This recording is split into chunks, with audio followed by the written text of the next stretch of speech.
Right now, we're going to welcome in a Hall of Fame boxing analyst for Showtime Television as we are talking right here in the home of Deontay Wilder. How cool is it to see Tuscaloosa, Alabama, on not just a national stage, but an international stage? Many, many years ago, when we covered Deontay Wilder and the amateurs going through the Olympic trials, watching this young man develop in front of our eyes, and to be able to rejuvenate the heavyweight division of boxing, how fun is it to be able to see Tuscaloosa on that national stage? Right now, let's go to the Hall of Fame broadcaster for Showtime Television, Al Bernstein. Welcome to Tuscaloosa, Alabama, sir. I hope you're having a great day. I'm doing great. Well, thank you for joining us here for a couple of minutes. I want to get into the conversation of just looking at this fight and the build-up for this fight is we talk about Deontay every time he fights, but it seems like the world is now talking about this huge fight out in Vegas. Yeah, well, this is very big. Of course, I was privileged to broadcast the first fight between Wilder and Fury, and that was a very big fight. This one has eclipsed that, obviously, because the first one was so exciting, and it raised the stakes for this match. And, this fight has captured the attention of a worldwide audience in a way that's very impressive. How odd is it for you to see that you get everybody kind of coming together for this pay-per-view? I mean, ESPN's promoting it, Fox Sports is promoting it because they're a partnership in this. How odd is that to see in boxing? Yeah, it's tricky for sure, but one of the things that's good about this is that it may augur things for the future in the sport, where it's helpful to get two promoters on board, and you said two major networks that are promoting it. We've done it on a couple of times that I've been at Showtime. We did fights with HBO, which was similar, and it's good for the sport. It's plus you have two promotional arms that are working together to help promote the fight, and that only augurs well for it. Al, can you take a minute and describe Deontay Wilder's kind of career of where he is now? I mean, we've seen it from our perspective, but we're so biased. I mean, we look at Deontay as a local hero. He lives here. It's very common to see him out in the community, go to basketball games or the restaurants. Sure. You see him. And so kind of describe what you see in Deontay Wilder from this point back.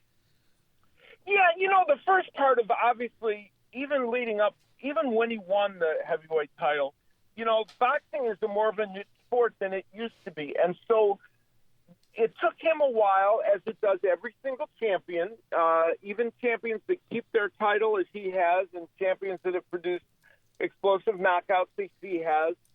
It takes a while for them to develop any kind of crossover audience. Within the sport, of course, people knew Deontay Wilder, and they understood his power. And of course, the other issue is it takes, in today's environment in boxing, it takes a while to get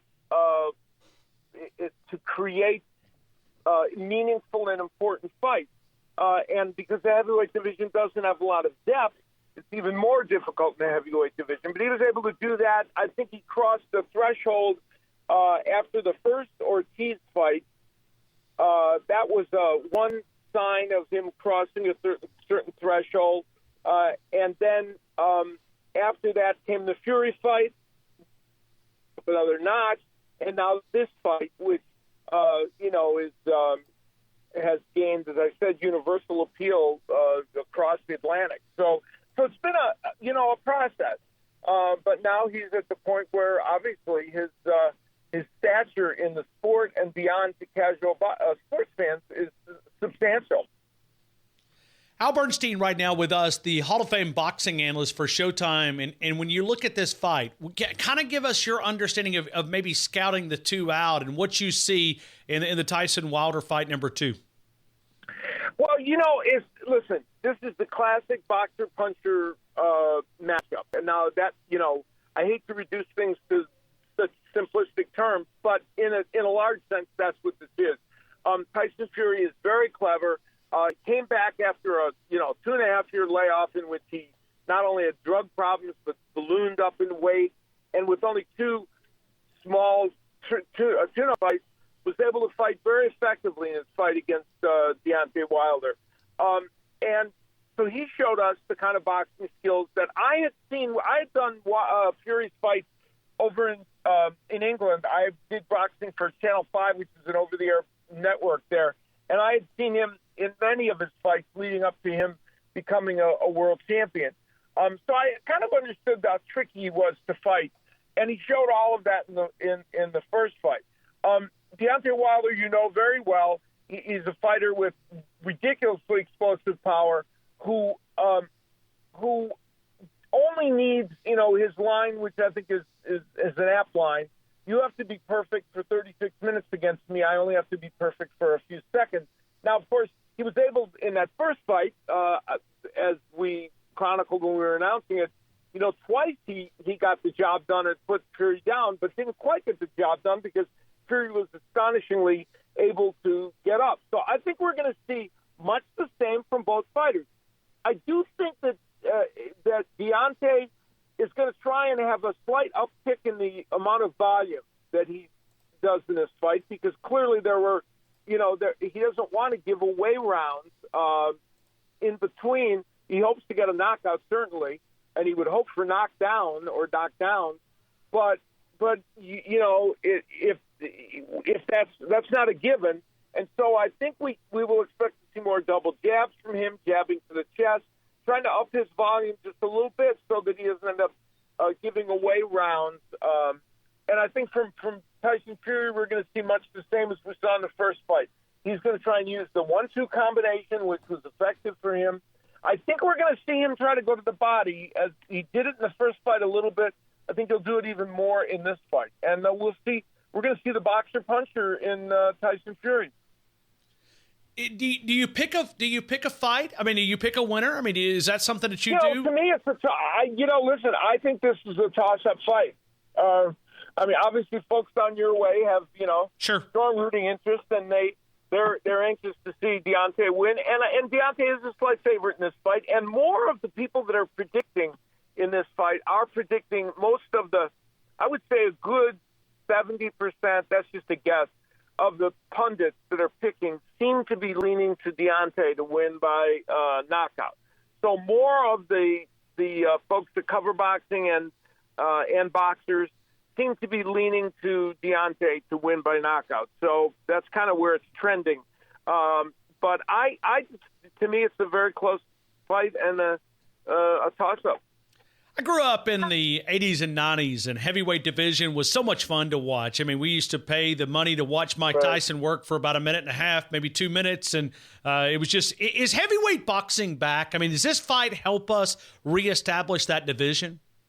Well, it's not just this fight. It's been a process. It all started with a lot of it started with the Joshua Klitschko fight that created so much excitement and was such a great fight. And then after that, we started seeing bigger fights like Wilder against Ortiz and the Joshua Ruiz upset and Fury Wilder and fights of that nature. And then the Joshua getting his title back. So we've seen a series of fights that have helped the division reestablish itself as something important in boxing. And Americans love heavyweights, so for American boxing fans, it always helps when when heavyweights are important. And we haven't had an American champion before Deontay for quite a while. So having an American champion is huge as well. Al Bernstein here with us, Hall of Fame boxing broadcaster for Showtime. If Wilder wins this, what's next in your opinion? Well, they would want to make there's a bunch of options. I mean, obviously the most appealing one would be him and Anthony Joshua. That would be, Deontay's in his mid-30s, and I don't think he wants to wait around too long for major fights. I think he'd rather have every fight be major at this juncture. And so, the Joshua fight would be huge. Now, of course, depending on the outcome of this particular fight, you could be looking at a trilogy. And that would probably be huge as well. But pending that, the biggest fight out there, obviously, for Deontay Wilder is is Anthony Joshua. Al Bernstein here with us. Final couple of questions. How uncommon is it for Nevada State Athletic Commission that they've eliminated the face-off again because of what happened on Wednesday? How common is that? No, very uncommon, and I don't really get it because, to be perfectly candid, and this is just my opinion, I didn't think that shoving that they did, there was nobody around. It looked totally promotional to me. Sure. Both these men are smart, savvy. They have a certain kind of relationship with all the yelling and screaming. I think at the end of the day, Tyson Fury and Deontay Wilder don't hate each other. You know, they really don't. They're not. So I thought that this is much ado over nothing because you do a better job of making a big show of kind of having security guys around them when they face off the next time, rather than saying. I mean, I didn't think that what ended up happening between the two of them. I do think that sometimes, though, when those things happen, you run the risk of somebody slipping and, twisting an ankle or something like that. But I think it's much ado over nothing. It's going to be a great fight, and it's going to be great to be able to take a part of it tomorrow night. I was not able to make it out to the MGM Grand, but a lot of folks here, a lot of restaurants, a lot of places showing the fight, and. Oh my God! Yeah, I'm sure every single TV set that can be will be tuned in down your way, and I'm sure it's going to be very exciting for fans to watch Deontay and root for him again in a fight that obviously has such universal implications. Well, it's just fun to see the world know Deontay Wilder because that Deontay Wilder that you see on that stage is the same one that we know here. Just a couple of months ago, he came in. And he sat here for 3.5 hours and took nothing but phone calls. Just sat here on a local radio show, and it was people who has teachers from elementary school called in. People just congratulating him. I think we should rename a street here just named Wilder because of what he's been able to do on the international stage for the city of Tuscaloosa. So we're mighty proud of him. Yeah, I'm sure his legacy there will be a long-lasting one. There's not too many, there are only so many world heavyweight champions, even with the proliferation of them in recent years.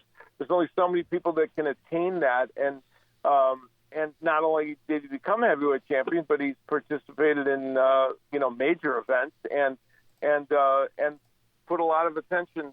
Tuscaloosa is known for that other sports attraction, but they're not they're not so known for things beyond that, and. For him to add another star in the sports firmament there is special. Thank you so much for giving us a couple of minutes of your time to help us understand the Hall of Fame boxing analyst for Showtime Television, Al Bernstein. Al, thank you so much. Enjoy the fight. Thank you, sir.